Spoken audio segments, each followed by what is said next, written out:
Hello. Welcome to tonight's Q&A Wednesday show. I'm your host, Andrew Stewart. I've got a packed card tonight.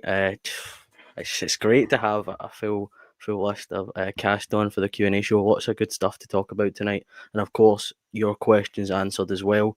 Firstly, before I get into introducing my lovely guests, big shout out to tonight's sponsor, our good friends and Rangers Football Club restaurant partner, Black Rooster, are sponsoring tonight's show. I will get into what could be in it for you after I introduce my guests. But thank you again, Black Rooster, for your support. And without further ado, my guests tonight.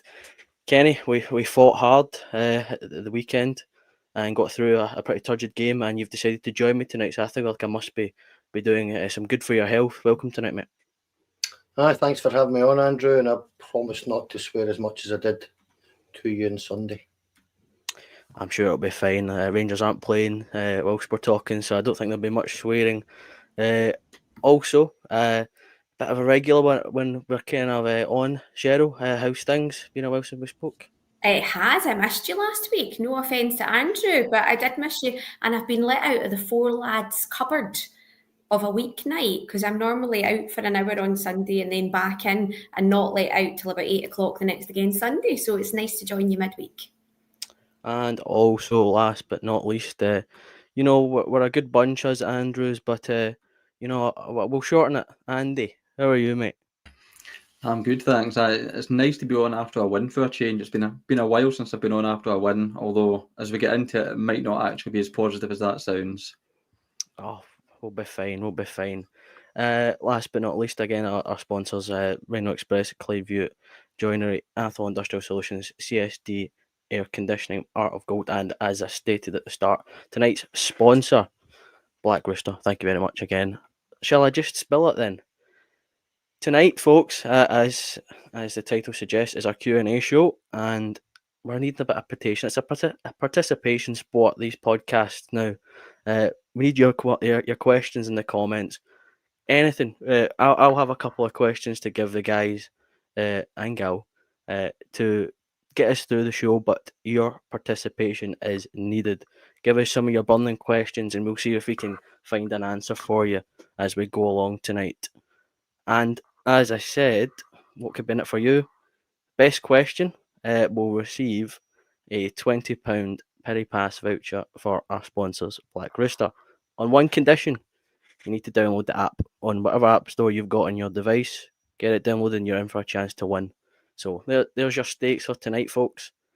Participation is required, and be within a chance of winning a wee cheeky £20 pass from our good pals at Black Rooster.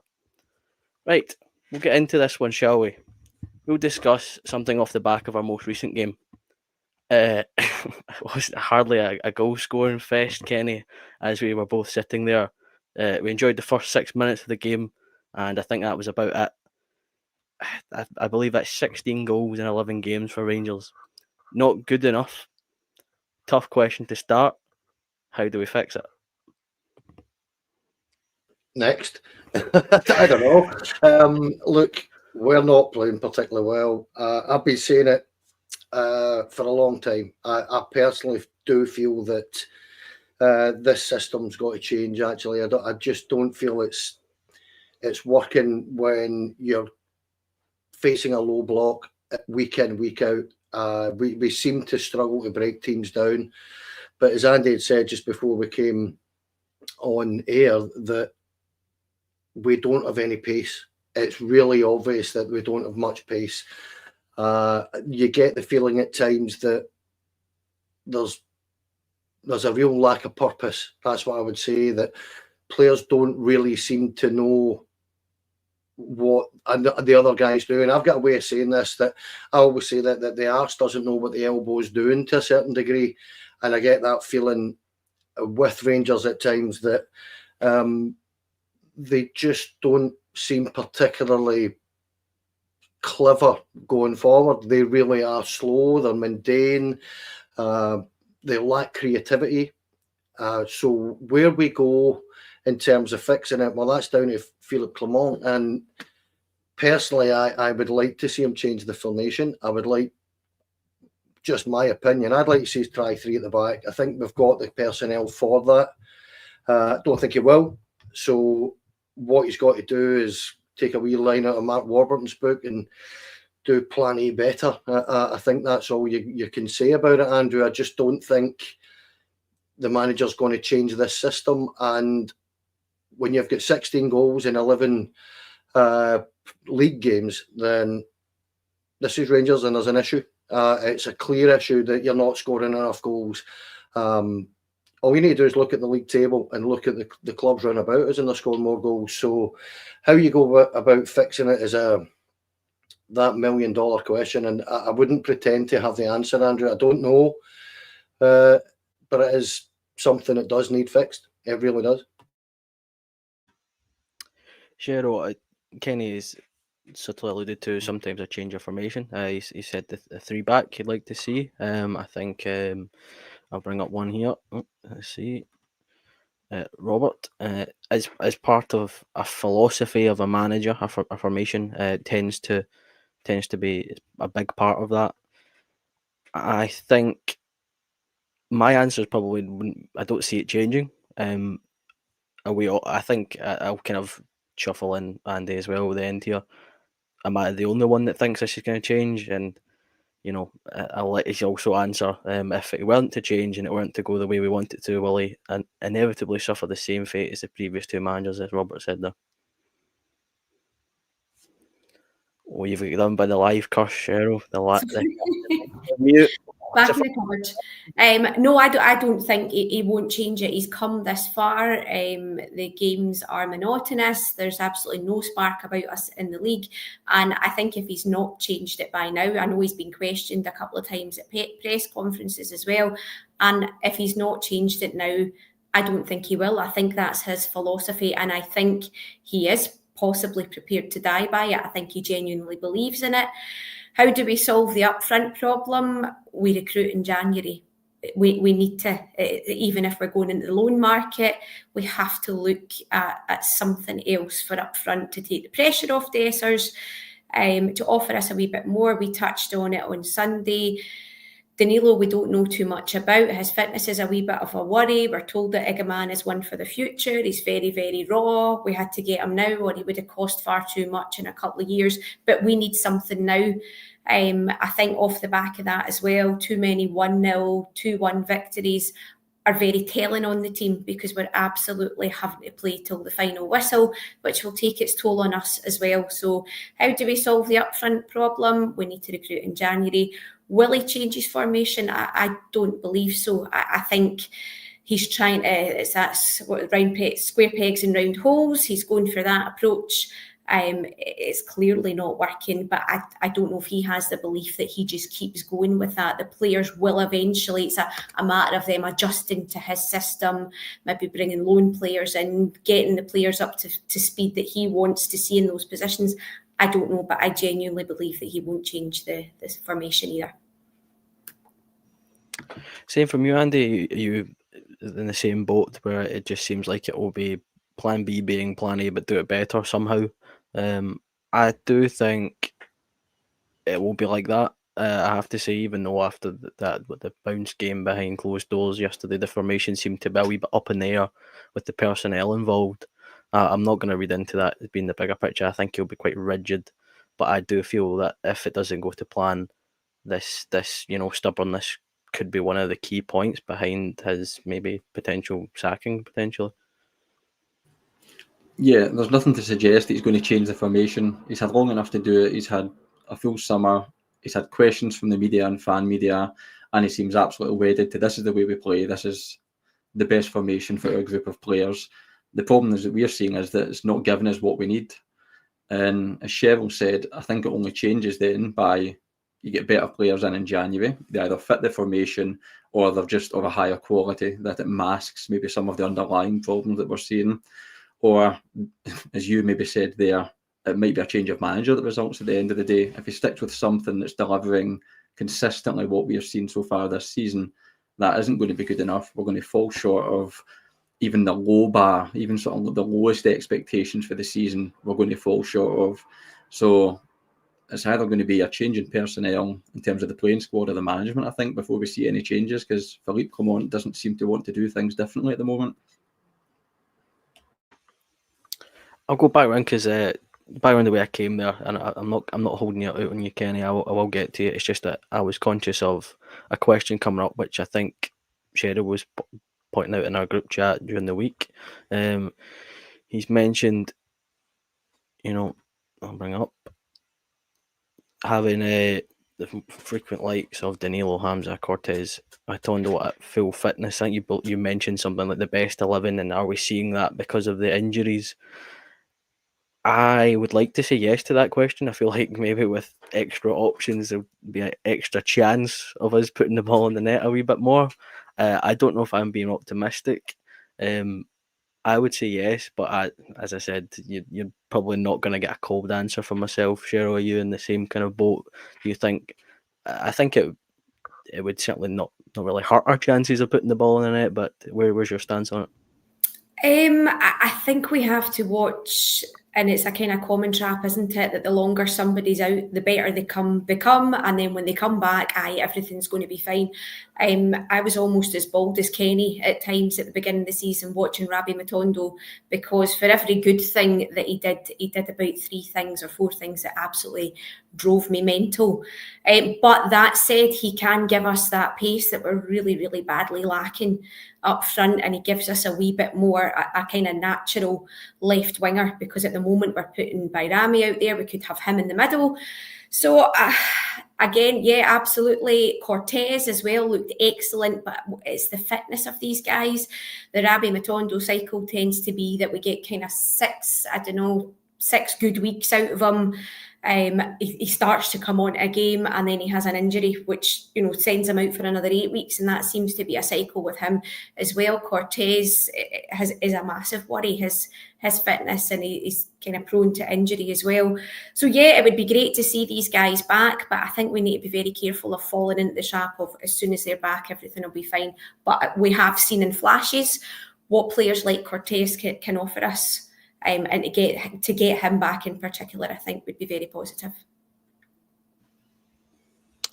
Kenny, I'll come on to one which, it was a good question for kind of previous game weeks past, the Aberdeen game in particular at Pittodrie, where, it wasn't just the we could beat, it was the manner in which we could beat, which was the most disappointing in my opinion. And at that point, there was an extra heightening of the calls for the manager to be removed. At the time, I was similar in the boat that, we can't go through another recruitment process with the lack of people behind the scenes. But I think it's summed up perfectly. Are we waiting for the new CEO to come in before we dismiss Clement? I don't think the manager will be going anywhere this season at all. I just don't think that's going to happen. I've actually said on the flagship before that all you're going to do if you sack this manager right now is bring an interim in, and it's going to be a stopgap and nothing more. So you're as well, and this might sound kind of contradictory, but you're as well seeing if the guy can progress this team. It's his team, so let's see if he can actually get it to work. And if it's not working when it comes to January, February time, you've got a board. Hopefully you'll have a board in place and a CEO that can start to make that decision. But there is no one there to do that. We met John Gilligan on Sunday, Andrew, didn't we? And look, he's not the guy that's going to make these decisions. He just can't. He's there as a stopgap. It's not really his remit or his purpose for being there. So sad as it may sound and frustrating as it is for all of us, it is up to Philippe Clement to get a tune out of this team. And what I would say very quickly is that, to a certain degree, we have to kind of write off Cortez and Danilo this season, full stop. They are not going to be first picks week in, week out, because by the time Cortez comes back, you'll have missed the best part of a year, and Danilo has his injury problems over the last year as well. So Cheryl made a great point about bringing somebody in to help Dessers, because that is absolutely required, and it's unfair to ask a guy like Danilo to come in and do that. As for Cortez, we want to see these guys back and bled in to the team, but putting that onus or responsibility on these guys to make a difference, I don't think is fair on them either. So therefore, it is down to Clement to kind of sort that out. And this might sound like a cop-out answer, but I genuinely just think that when you look at it, what Blue Nose John is saying there is probably right. We are looking to get a board in place before, or the investors are looking to get a board in place before we even think about the manager's position, because at the end of the day, we have a situation where we're sitting in third place, we're 9 points behind first and second, and if we fall any further adrift, it will be chaos. I mean, it's just going to be chaos up at Ibrox. So the answer is kind of staring us all in the face. We don't have a board of directors that are going to do that, Andrew. So sad as it is, that's the way we are. Andy, I'll come back on to you. Staying on that, I hate to be so negative, but if you have looked at the fixtures list later on in the year, and NFC 72 has, they mentions the Spurs and Celtic game back to back, which could be a rather troublesome game week, to say in the nicest way possible. I know the board has made it quite clear with the contract extension, and Clement seems confident in every press conference that he'll not lose his job, but there has always got to be a line which is uncrossable.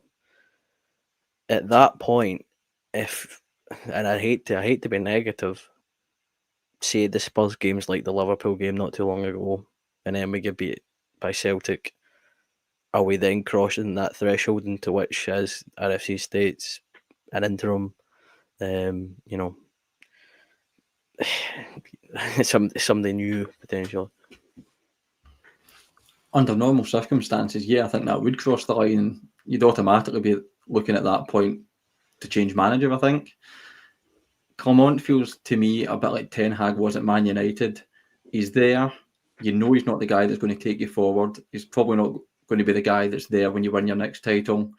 And yet you're holding on to him because either you're not in a position to change him or the alternatives aren't great, and you're sort of marking time, really. That's what this season feels like. It feels as if we're just kind of writing off a bit of time until we get into a better position to either make the change or improve the squad or do something that isn't happening at the moment.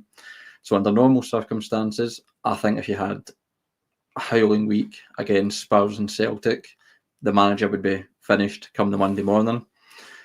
But as Kenny alluded to in his answer, at the moment, with there's really been nobody at the club to make those decisions. I mean, if you sack the manager, assuming we don't get a chief exec in at that point, who's making a decision and who takes over? Is it John Gilligan? Is it Niles Coppin? I don't know. But I think normally, looking at those fixtures, you'd be earmarking them as a huge week for the club and for the manager. But at the moment, I don't know whether it's actually going to make any difference to his future. Yeah, I'm in there as well. I feel like this kind of, to sack the manager of your football club is such a massive decision, and we don't have anybody with, it should be as part of their agenda, as part of their job, to be in position to make that decision, which I think says a lot more about the club than we'd maybe want to discuss. We kind of talked about the player side of it, and the fact that, as we stated previously, that we're not scoring goals, and as Cheryl had said, a lone striker potentially to just kind of get us by. I think it's a good option. I know that Danilo and Igaman are there, but I feel like we're seeing more of Hamza on the left flank, and I think Fraser will bring up his comment is the same. I feel like if Hamza is to stick to the left wing, Cheryl, I'll go back to you since it was your comment on the kind of strike force and the forward line. If we are going to commit to having Hamza there, I know we want to get Bayrami through the middle, and we're currently sacrificing him to get him there in the wing, just to get him in the team. But I feel like, you know, if we sacrifice Hamza to get Bayrami in the middle, we're even shorter of options, because, as we've stated before, and it's absolutely no disrespect to Danny, but Danilo's injury record since putting on the blue shirt's not been good. Dessers at times, when he has a long stretch of games, can look dejected, is a good way of saying it, when it starts to not work. I think, although it has looked like an option, we need to keep Hamza there, because I believe even in the smaller cameo roles, it could be valuable for him to be out there, be up top. I will throw it to you that I don't think that's maybe the option long term, to have him out on the left.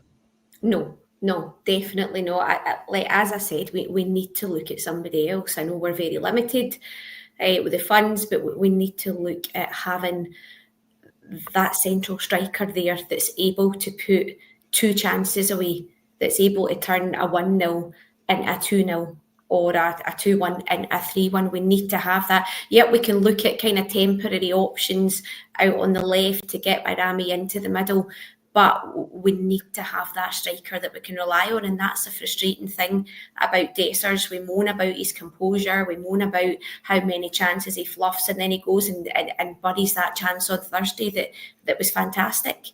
But we can't rely on him. It doesn't matter. We will go through these wee periods where he pops up with a goal like that gets everybody thinking, how on earth can he produce that when he fluffed about 3 or 4 against St Mirren? He's not going to change. He's all that he is, and he will give us important goals at times, but we just can't rely on him. We can't rely on him in big games, and that's not going to change. We need to look at bringing somebody else in. I think you're spot on. I know that, you know, coming into the January window, it will be tough to get players. I think we've mentioned loans, which, you know, isn't a great place to be in, but if it's the place we are, then that's it. Another place that we could look to, for, you know, some fresh legs, some, you know, different ideas, is obviously the youth academy, as I'll bring up. Kenny, I'll throw this one to you. I know Shona is a great fan of one of these 2 players, but I think also the other one, as mentioned, is a even better option at times. I think if you look at his season so far for the B team, he's been unbelievable. Finlay Curtis, or Zach Lovely, as RFC also mentions. We have in previous seasons, under Davis and his interim role, we've seen McCausland getting a shove into the team, obviously through injuries. Zach Lovelace was also in there. We had the whole thing about, you know, Clement was in attendance for the B team game. He said we wanted Lovelace off earlier than expected so he could be part of the teams, and yet we've not really seen a lot of him. I think for all the headlines that were made about Clement taking him out of the B team, I haven't seen anything that really, you know, deserved the amount of hype that we gave that whole situation, Kenny. But I think, given where we are financially as well, the options that we may need in January won't be viable from I said, the financial standpoint, that these guys can be relied on. I know it's not the glamorous option that we go. You know, the glamorous option is to go out and spend some money, but if we're honest, are we in that position to do that? Because I don't see it being that. No, we're not. And the simple fact is that the manager has said since the day he came in almost that he was a big believer in bringing youth through. Well, I'd like to see it, because he really hasn't done it very much at all, has he? As you said about Zach Lovelace, he brought him in for 1 game, having taken him off at half-time in the B game, you know, a couple of days prior to that. But I haven't seen enough of young Curtis, so I wouldn't pretend on here to know much about him, but I do know he's making waves, so why not? Because the issue I have with this team at this minute, Andrew, is that the last question there about putting far too many, square pegs and round holes? Do we put a man over there? No, we don't. Start playing players in their own natural positions.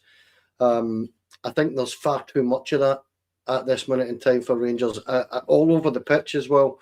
You could look at Casemiro and Sterling and Raskin and Barron and Bayrami all getting played out of position effectively a lot. And therein lies a lot of our issues. That, again, it harks back to this system and the manager actually forcing the system to suit the players and not the other way about. And that is my biggest concern, that the manager must see this the same way we do.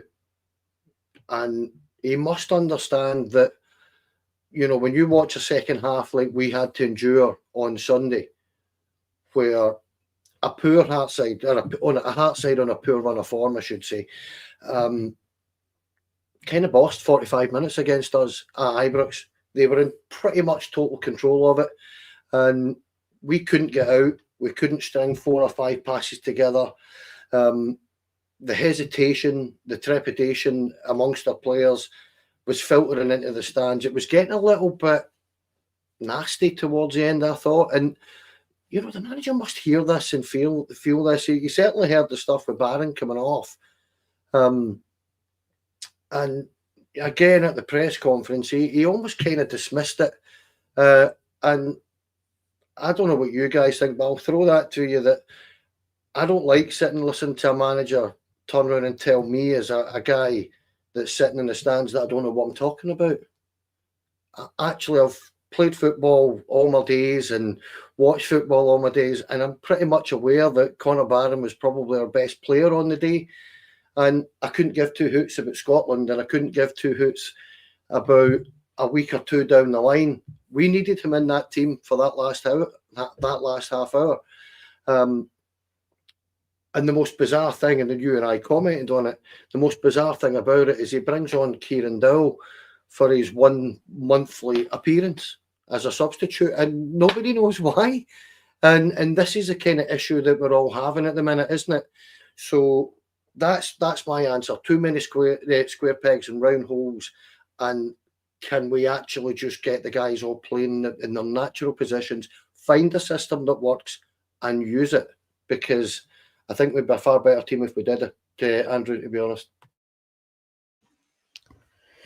Let's go back round then. I'm gonna bring up another comment. I think it's I am actually honestly, if you know it, shout out on the live, because it's a comment I bring up at Ibrox anytime it happens. This could be the $1 million question. When did we last score from a corner? It's really bad, isn't it? It's not brilliant. I'm looking at 2006. You've said that. I was 4 in 2006, and yet I might still believe it. I honestly might. I'm just looking there. 16 goals so far. In the Premiership, 1 goal from a set piece, and that would have been a penalty. Am I the only one? I'll go back to you, Cheryl. Am I the only one that when we stick the ball in the area, we get a corner, that there's no hope? Because I'm starting to pick out whoever the opposition player on the near post is from the corner and saying Tab's going to hit them. It's not acceptable, and I feel like it should be the top of the coaching staff's to-do list, is fixing our set pieces, because they are valuable in football to find a couple extra goals, as we are short of killing off games. Yeah, but they're just offering us absolutely nothing. And I think, again, I don't want to go down that Tav bashing route, but again, that was a big part of what he offered us. His corners, his free kicks. I think he got an assist. Well, actually, he got an assist on Sunday, didn't he, for the goal? But aside from that, we're getting very little from set pieces, and we're getting very little from a player like Tav, who offered us so much. We knew about his defensive frailties, but what he gave us going forward was invaluable. We're getting nothing. We're getting absolutely, or very, very little from him. And in terms of corners, yeah, I'm trying to think the last time that we we scored from a corner. I genuinely can't remember. I'm going to couple that with the question that I discussed very briefly before we came on. When did you last leave a league game that you really enjoyed? And you're not allowed to say Ross County.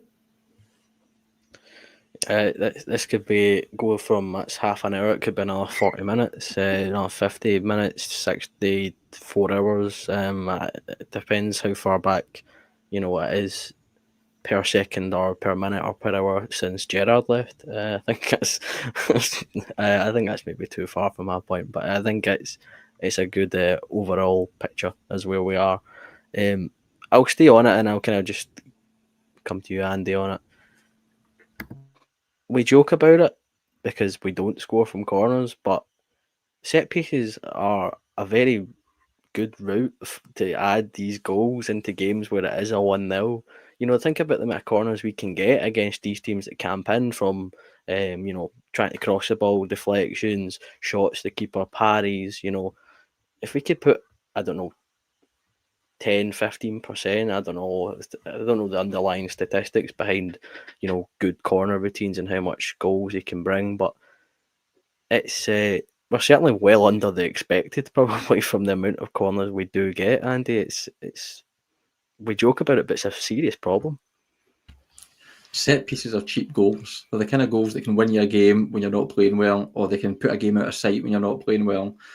If we go back to maybe the mid-Gerrard era, I think we did quite well from set pieces. I think we had Tom Culshaw there that was the coach, and we seemed to do all right at that point. Last season in the English Premier League, you had Aston Villa and Arsenal. Both have got dedicated set piece coaches, and they did really well from set pieces. They were way above the league average, and that wins them games that they might otherwise have dropped points in. So it'd been nice to score a few more. I mean, I think the conversion rate from direct from set pieces is something like 2%. I mean, it is quite small. So I hate to think what our conversion rate is. It must be point something percent. It's that bad. But we've got bigger problems than that in terms of how we play, how we attack. But it'd be nice if we could have some nice cheap goals from corners or free kicks just to get us. Because at the moment, I think I read an excellent article in the Rangers Review this week. At the current rate of scoring, we're on for a 57-goal season. Last year, we scored over 80. And even if we perform up to our XG, I think we only score something like 65. So you can see where the problems lie. We do not score enough goals or create enough chances. And if we could add just another element to that with set pieces, it would be excellent. But it doesn't fix the underlying problem. We've got huge problems, whether it's structurally or whether it's with the personnel or the type of players we've got. We need more quality in that team, and they need to be coached better. But at the same time, part of that is doing the easy things, doing the cheap ones like set pieces, getting a few goals from our corners when you need them, and giving us another angle from where we can score from, because we're not doing enough of it at the moment. Yeah, it was very true. You compare previous games or previous seasons. I can accept if as picking the ball at the back of the net a few times if we are firing it in at the other end. I think it's how basic you want to make football. Put the ball in their net as much or less than it goes in ours. It is what it is. We just are poor at set pieces, and it's one of these things that we can keep crying out for it.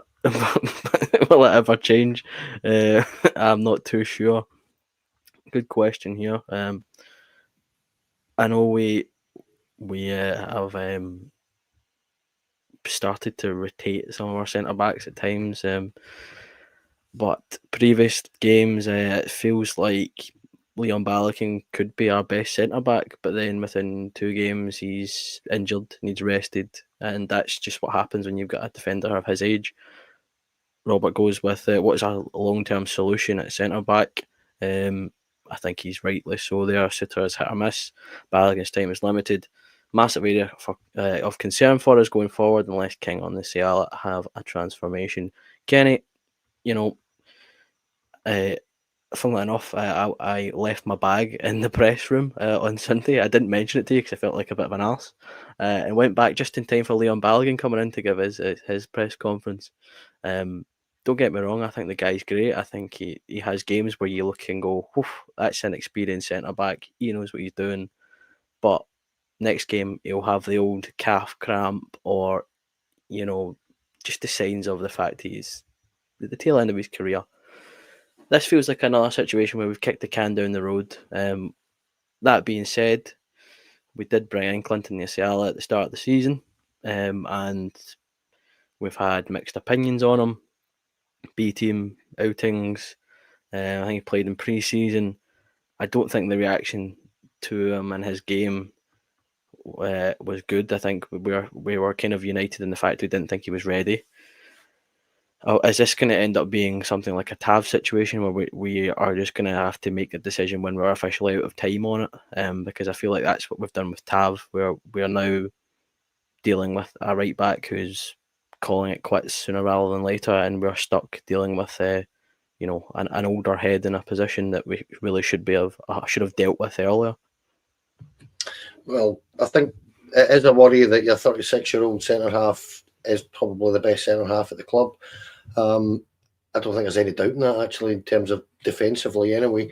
Also a strange sign in the Nsiala one where it was abundantly clear we needed a left centre back. And he brings a kid in that he took one look at and he was clearly not ready for the first team. If you're signing a kid from AC Milan, you would expect him to be ready to come into our first team and learn, and not in the B team. It's just a strange situation that we have. You used the perfect term for it there. We're kicking the can down the road, but we seem to be doing that with an awful lot of things at the football club at the moment. And Proper's come in and he hasn't been. I don't think he's been terrible, but I don't think he's been good at all either. So the jury is well and truly out on him at this minute in time, because he doesn't seem physical enough. He doesn't seem to get close enough to the number, to the striker that he's trying to mark at times. I like Suter, so I'm not going to sit and overly criticise him.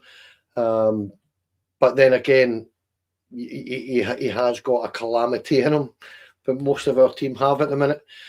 So it's a good question from Robert there, actually. What is the long-term solution? Because I just look at the manager and Neil Scoppin and the signing policy in the summer, and for me personally, centre half was clearly an issue last season, all season, and that should have been addressed, and it wasn't. So I find that a little bit odd that it wasn't.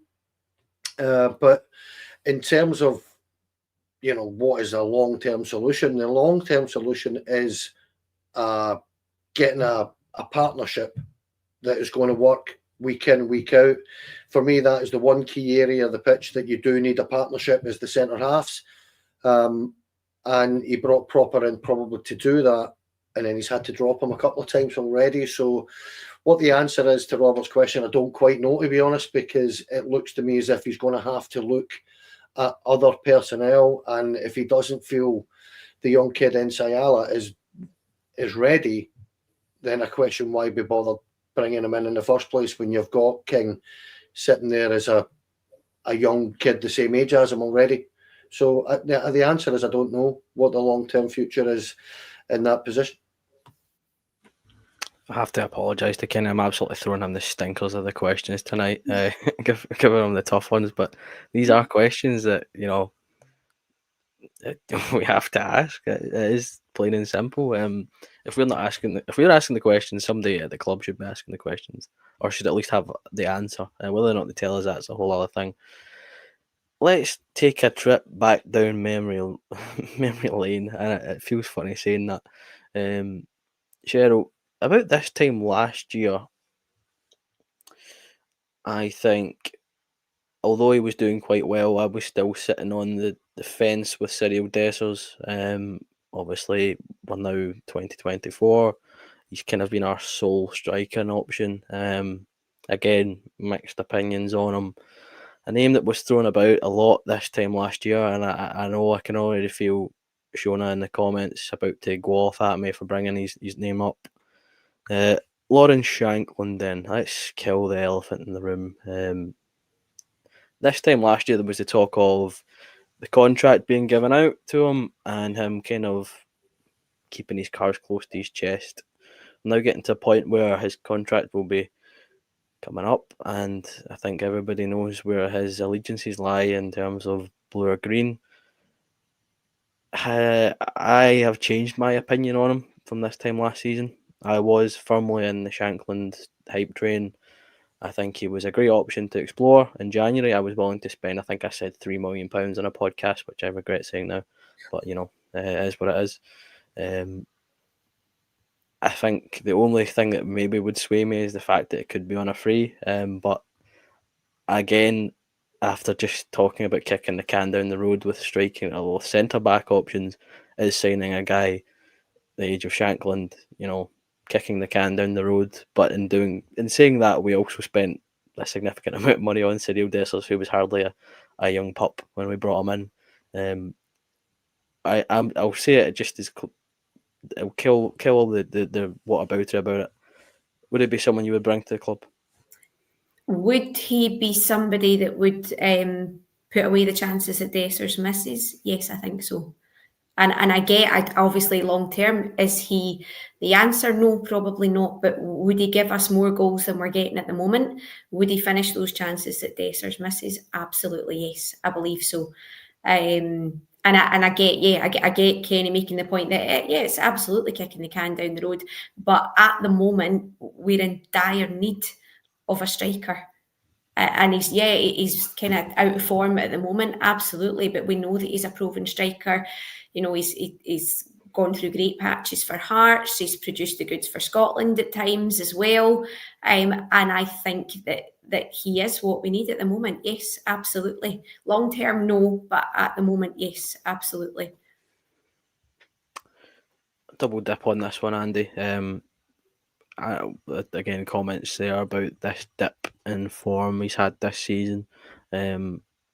I think you could also make an argument for Dessers in that kind of case, I suppose. I mean, you're talking about a guy who did get a nice amount of goals for his last season. There's no denying the numbers he put up. At times, he has been quite a frustrating player to watch, I think is a nice way of saying a review on the previous game weeks of Cyril Dessers.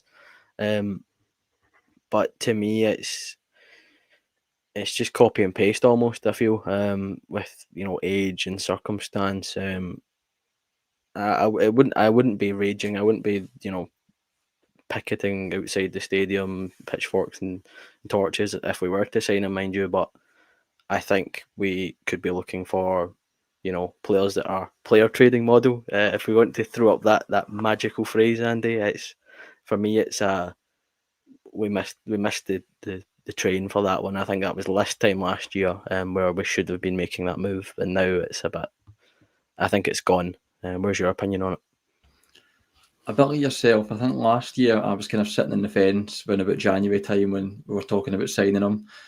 As the season went on and our form collapsed and we were struggling for goals, I was thinking, oh my God, I wish we signed Lauren Shankland. I thought he might have made the difference and might have got us over the line to an unlikely league title, you might say. As we look at it now, Shankland's form's fallen off a cliff. He looks slightly heavy. He's not the fastest. I think if you dropped him into our team at the moment, I don't think he drags it up a notch at all. Part of the problem that we've got at present is that we don't actually create enough chances. Last season, I think we could easily say that Dessers was missing 3 and 4 chances and scoring 1. I don't think we're giving Dessers 3 and 4 chances this season. I think we're really struggling to lay on the number of chances we did last season, and that's reflected in the expected goals and all that sort of stuff. If we look ahead to the summer and you say, okay, he's Scottish and you get him for nothing, do you know what? You probably take a punt on him. He's not going to be on mega wages. Whether he's first choice, I don't know. Whether he's an option off the bench. But I think if it's a free transfer, you probably said, you know what? You take a punt on him. He's not going to cost you the earth and you bring him in. But I'm still not convinced at that point he is automatically the answer and he becomes our number 9 that's going to score 30 goals a season and suddenly all our problems are solved because it's not Cyril Dessers up front. Yeah, I think it's a foregone. Well, I think at that time, I was well for bringing him in. I think, as you said, looking at Dessers, where I think he was missing more chances, I think you're spot on. We're not creating enough for him this year. I think that's just the way we're maybe causing them to have to play to get the ball up the park. But I think back to the Fabio Silva. I know we've tried to get him out of our heads and forget about him, whether he's doing okay or not in Spain. I couldn't tell you.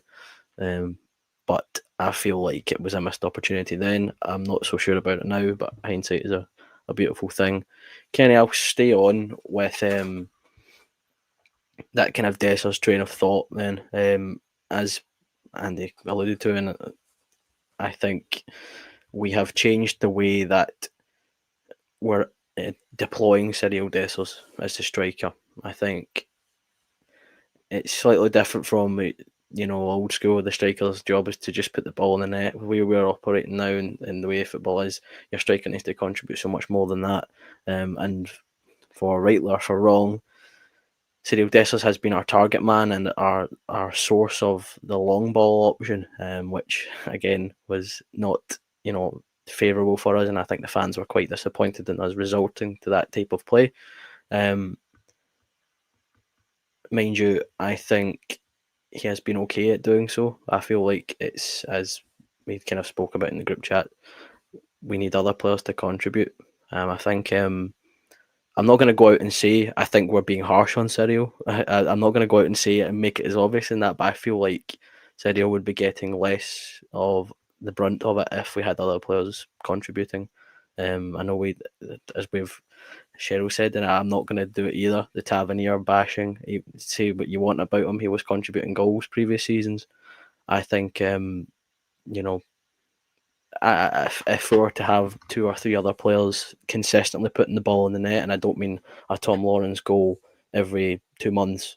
It's a screamer. It's a lovely goal, but it's a rarity, or a Bijrami individual moment of brilliance, and just consistently, I don't care if it's tap-ins, but consistently putting the ball in the net, we'd be in a lot better or a lot more positive mind frame in terms of our attacking play.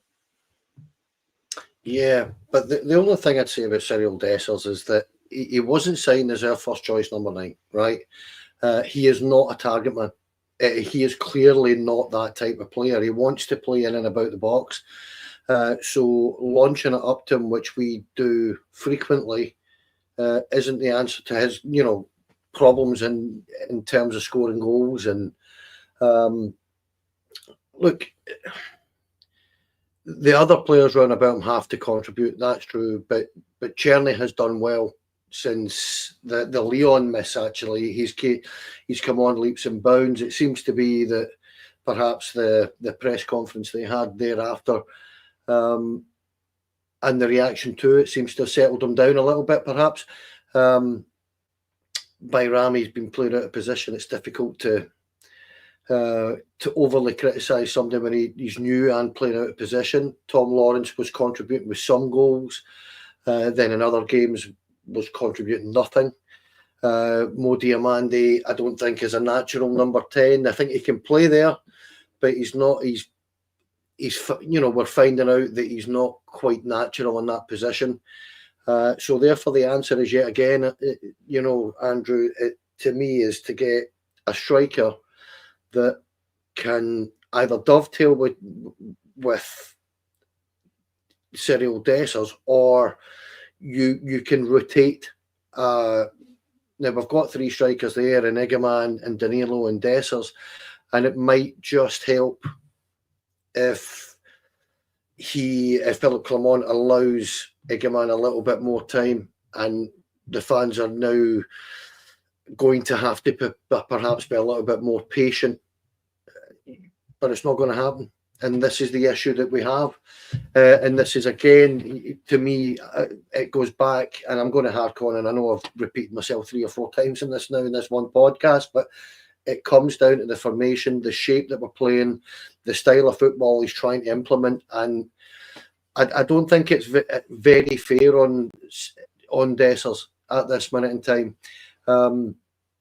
Is he the answer to our problems? No, he isn't. It's clear. He's been here 18 months or whatever it is now. He is not the answer. But would he be a cracking rotational player? I think he probably would. Could you bring him on in the last half hour of games to just to mix it up? Could you start him in certain games where he's going to score 2 and 3 goals? Yeah, you could. But is he Should he be Rangers' natural number 9? No, he is. No, he should not, because whether very quickly that Dessers mentioned something about if I scored 3 every game, I wouldn't be at Rangers, and Philip Clement actually said that again. And this is an issue where Stevie and I had a podcast last week where we were talking about the standards and that kind of stuff from your manager and your number 9. I don't like hearing that. I might be old, I might be old school, I might be a boring old turd, right? But the simple fact is that is a lowering of standards and a lowering of expectations, and I don't like it. I'm brought up with an Ally McCoist that would score 2 and 3 every single game, or a Chris Boyd that would score 2 or 3 every single game. So stop telling us that you wouldn't be here if you were. You would be here. And if you were to get your move, Rangers would benefit from it. So it is one of those things that it just goes into the whole grand scheme of the situation at the football club for me, Andrew. That's what I would say. Bringing up having Coisty to watch growing up, brag about it. Hardly a Franson Daza. No. I was going to jokingly, say I was going to throw out a whole list of games and goals, and then catch you with the fact that it was Sam Lammers I was talking about. Cheryl, I'll tone it down. I was quite a staunch Sam Lammers supporter at the time, and I was always pissed off at the fact that it felt like he could have been utilised in a formation in which there would be 2 strikers, in which it was him and Dessers was my genius plan last season. But as I said, hindsight 2020 and all that. Kenny's mentioned a 3-back already. I think Dessers in this hold-up play is great if you've got someone near him, because he's, as we've said previously, he's doing a good job in holding up the ball, which is what he needs to do. But if there's nobody near him, which hasn't been at times, and again, Kenny mentioning, Diamandi not being, a natural 10 and being in that attacking or midfield place, I don't know if we're missing the fact that Sima was quite good at coming inside and from off that flank and being close to Dessers. I feel like a 2-striker formation could be something that at least we should be entertaining the thought of in training. It doesn't need to be, let's throw it into this game first time and see what happens. It should be something that we can work on in the background. And let's face it, it can't be much worse than what we're seeing at the moment. No, I know, and that's why I think we go back to earlier that this might be the formation that he dies by, because we desperately need more goals. We're not getting goals the way that we're set up. Yeah, that would be the natural thing, wouldn't it? To at least to try, I don't know, Danilo and Dessers, or Igaman and Dessers up front. We need to try something, but he just seems completely unwilling to do that. And I can't foresee a time, if he's not done it already, that he's going to be willing to change that formation. I know we spoke very briefly on the chat yesterday about what on earth was that formation yesterday against Motherwell. I would hope that maybe, I don't know, he's willing to, even in a bounce game like that, try and look at different formations, but I just can't see it happening. He seems completely unwilling to move to 2 up front, which I think we're crying out for. Yeah, I think, as you've said, he's had ample opportunity to try it. In terms of, we are crying out for more goals, and the logical thing would be we'll get another strike on the park. Andy, I think stubbornness is just the cause for that.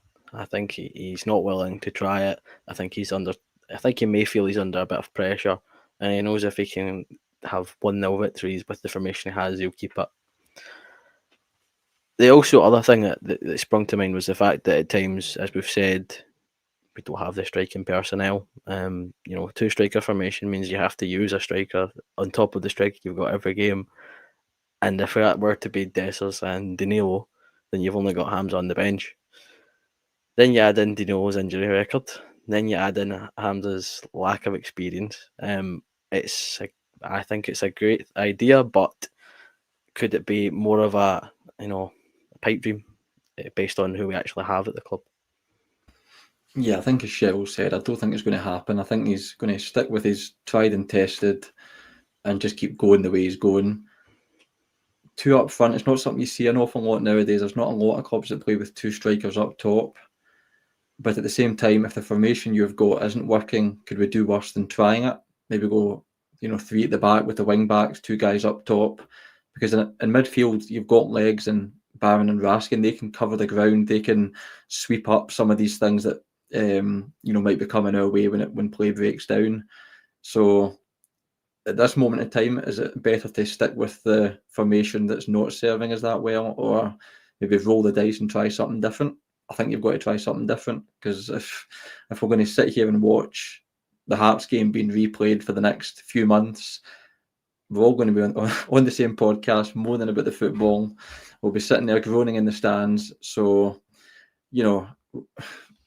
would I throw things up in the air and try it? Do you know what? Probably, because what we're doing at the moment isn't good enough and it isn't working. And although we've not got great depth up front, as you said, with Danilo, Igaman, and Dessers, there's worse options than doing that. It might also bring Bajrami into the centre, depending on how we set up. So suddenly, as Kenny said about square pegs and round holes, suddenly you've actually got a team that fits into the formation that's there. And it would allow the likes of Jeffy and whether it is Tavernier or whether it's Casanweiro or Sterling on the right-hand side to push forward and actually, utilise their legs and their crossing ability or whatever. So I think they could certainly do worse than try it, but I think we're talking about a hypothetical here that isn't going to come to pass, because I think we're just going to keep watching the same sort of stuff and just hope, as I think Cheryl said earlier, that suddenly something clicks and the players adapt and we improve to a level that's actually going to win us a few more games. I'll give you all one last question. I'll come to each of you on it, because I don't want to talk about the international break. I don't find much joy in talking about Scotland. Absolutely, it's fair play. If they do well, they do well. Good, but it's not my. I'm not clamouring to watch Scotland play Croatia, because I've got a feeling I know how it's going to go.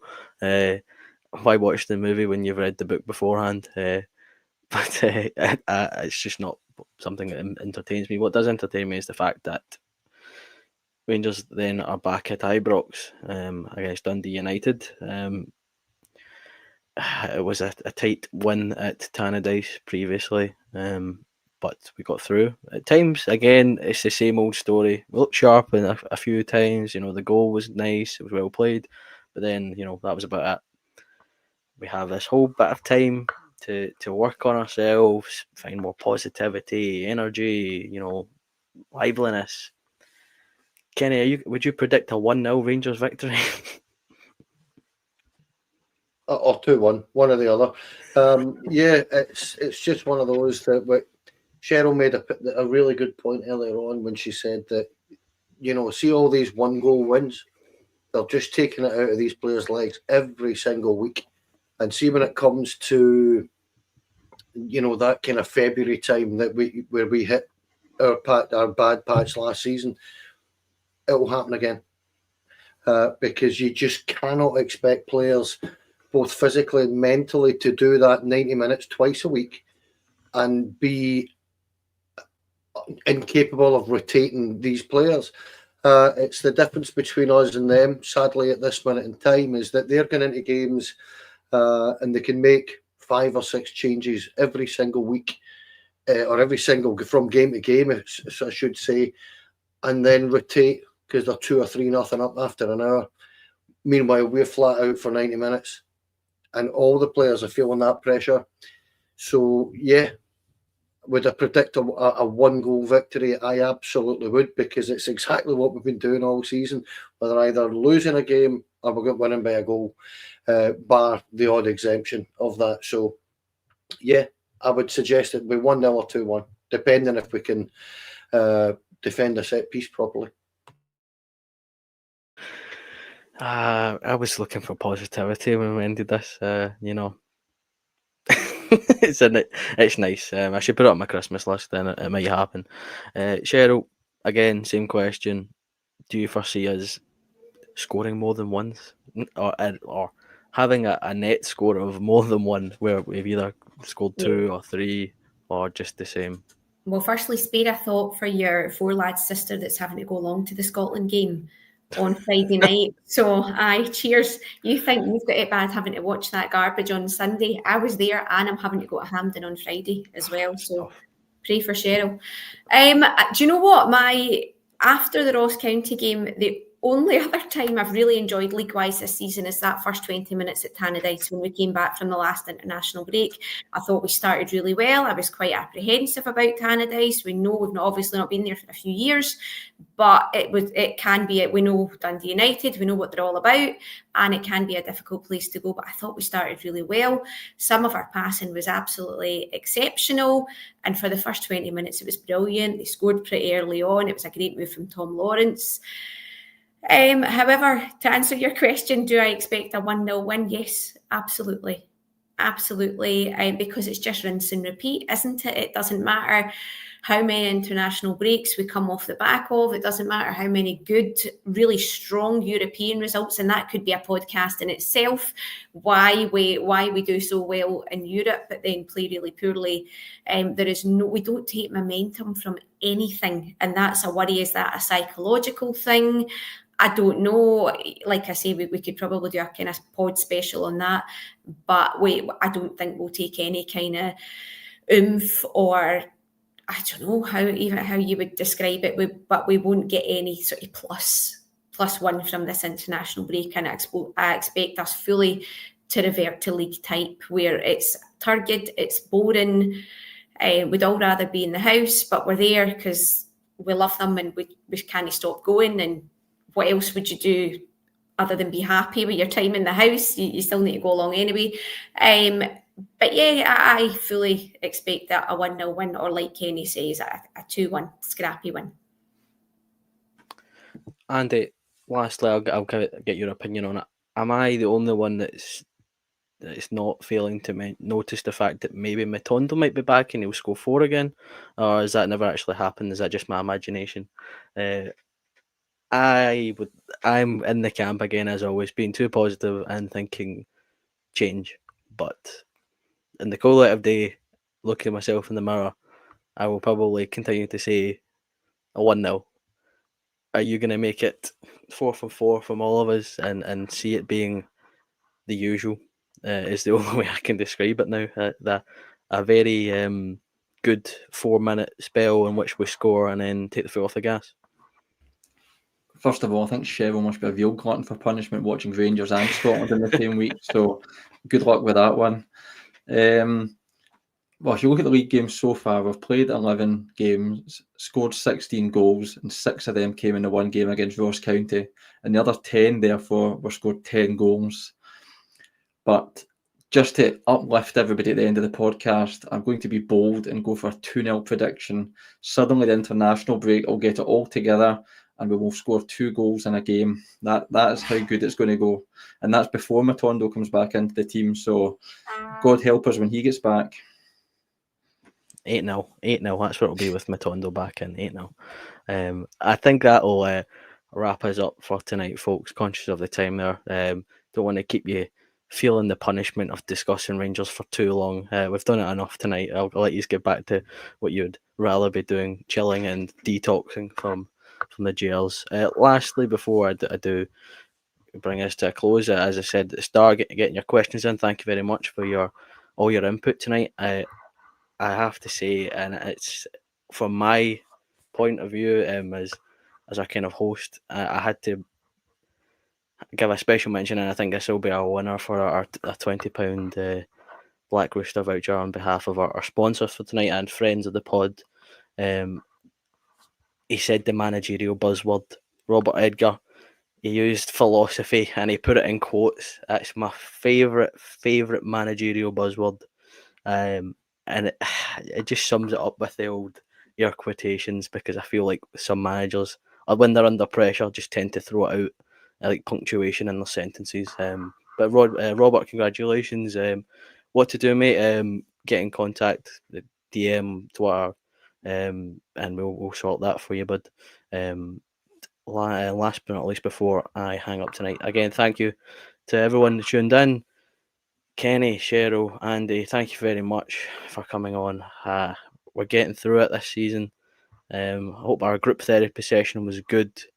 Thank you for your time. And until next time, we'll see you later. Thank you very much. Good night.